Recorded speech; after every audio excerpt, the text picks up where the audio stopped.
আইচিইউত থকা এজন পেচেণ্টৰ লগত আপুনি 10 মিনিট সময় কটাওক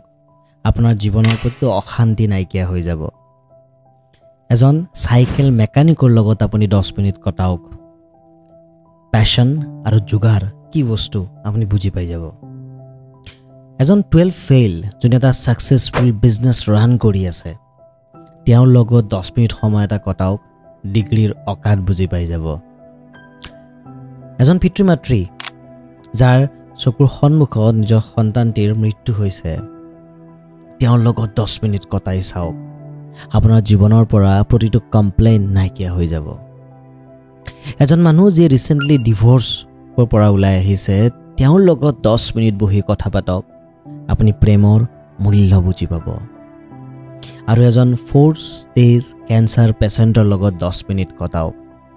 আপুনি আপোনাৰ জীৱনৰ প্ৰতিটো উখাহৰ মূল্য বুজি পাব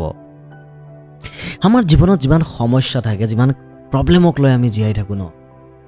এইবোৰ কেৱল আমাৰ দৃষ্টিভংগীত আছে এইবোৰ আমাৰ কেৱল আমাৰ দৃষ্টিত সোমাই আছে আমি যিনা আমাৰ দৃষ্টিভংগী হলাম সেইনাই প্ৰবলেমবোৰ নাইকিয়া হৈ যাব so change your perspective and change your life